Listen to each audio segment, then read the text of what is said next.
Halo semuanya, selamat datang kembali di Orenimus. Dan kali ini, aku datang dengan series buatan Marvel yang cukup banyak jadi perbincangan, khususnya bagi para fans yang memang sudah mengikuti MCU sejak awal. Menceritakan mengenai apa yang dilewati oleh sahabat dekat Steve Rogers, yaitu Sam maupun Bucky, yang setelah Kapten Amerikanya sendiri menyerahkan perisai ikonik dengan gambar bintang tersebut kepada Sam alias Falcon. Namun Sam merasa tak pantas apabila ada orang lain yang menggantikan posisi Kapten Amerika, sehingga ia menyerahkan perisai tersebut kepada pemerintahan Amerika itu sendiri. Yang lalu kemudian cerita berlanjut mengenai Bucky yang harus melewati bayang-bayang masa lalunya sebagai Winter Soldier. Kemudian konflik berkelanjutan yang mungkin akan lebih jelas apabila kalian saksikan sendiri di Disney Plus untuk lebih jelasnya. Series The Falcon and the Winter Soldier ini memiliki konsep yang cukup berbeda dari series WandaVision yang sudah tayang terlebih dahulu. Di sini kita dibawa dengan tema yang sedikit lebih serius, dan memang cukup masuk akal apabila mengingat series ini juga lebih banyak adegan actionnya. Apalagi kalau dibandingkan dengan beberapa film dan series Marvel sebelumnya. Series ini juga mengangkat sedikit isu politik dan sosial di dalamnya. Tapi tentu saja ciri khas Marvel atau MCU khususnya dengan pembawaannya yang light dan tetap memberikan elemen-elemen penyegar agar penontonnya tidak bosan dan tetap fresh sepanjang film. Tapi kalau ngomongin preferensi, aku terkadang sebenarnya lebih menyukai apabila pembagian suasana di dalam film itu diperlihatkan lebih jelas dan tidak terkesan terlalu santai.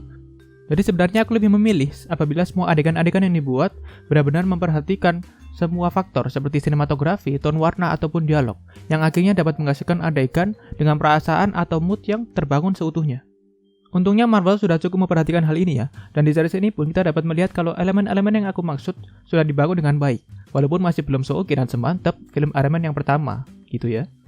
Tapi tentu saja semua film dan series yang baik tidak hanya melihat dari segi teknikal, melainkan juga dari segi narasi dan penceritaannya. Nah, kalau diingat-ingat lagi, kita sangat jarang untuk melihat sudut pandang dari segi Sam maupun Bucky.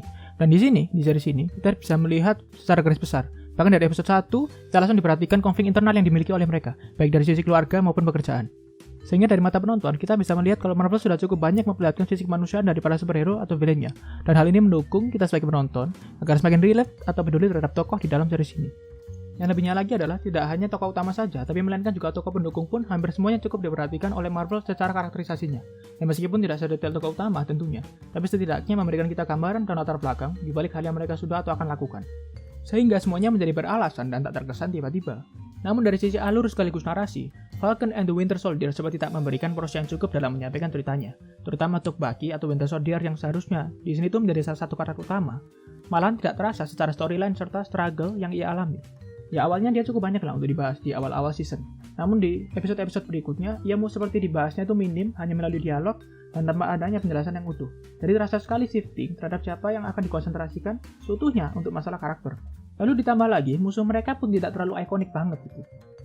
Jadi seperti terasa kalau villain-villainnya itu digunakan untuk kepentingan pertumbuhan karakter, bukan menjadi sebuah ancaman serius bagi para superhero-superhero kita ini.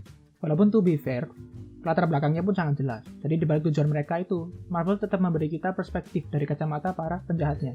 Namun kembali lagi ke masalah shifting, tentu saja di sisi lain, beberapa tokoh akan sangat diperhatikan secara karakterisasinya.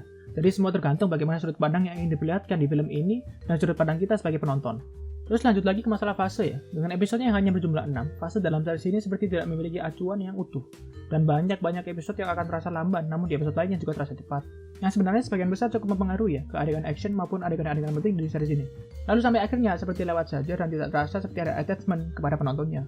Seperti bisa dibilang kalau misalkan fasenya cukup lama atau dragging, maka aku pun bisa mengalihkan perhatian dari layar. Namun sebaliknya apabila fasenya berubah menjadi cepat, berarti adegan-adegan yang penting dan pertarungan-pertarungan yang seharusnya itu seru menjadi hilang momennya. Yang tentunya menjadi sangat disayangkan, mengingat bahwa banyak sekali aktor serta aktrisnya itu sudah melakukan tugasnya dengan cukup baik di series ini. Khususnya Wade Russell ya, yang berhasil merubah perspektif penonton dengan sangat-sangat luar biasa. Mulai dari saya benci, hingga kita memahami kembali apa yang dirasakannya. Jadi secara keseluruhan, series ini cukup banyak memberikan apa yang kita bayangkan dari film atau series Marvel seperti biasanya, dengan narasi dari MCU, yang tentu saja sebagian besar dari kita juga sudah familiar, serta presentasi keseluruhan yang lebih condong ke bagaimana aksi tokoh-tokohnya dalam melewati permasalahan, baik itu yang mereka miliki sekarang maupun yang mereka akan hadapi ke depannya. Jadi mungkin akan cukup fair kalau misalkan aku bilang sebenarnya tidak ada hal khusus yang bisa membuat series ini stand out dari series atau film MCU yang lain-lainnya atau yang dari sebelumnya. Kecuali alur ceritanya yang tetap asyik dan menarik ya, dan membuat kita penasaran hingga episode-episode akhir. Dan to be fair, beberapa episode pun akan terasa menarik dan beberapa episode lainnya terasa seperti biasa saja. Tidak spesial aja gitu. Jadi aku rasa cukup pantas untuk memberikan nilai The Falcon and the Winter Soldier secara keseluruhan itu 7 dari 10.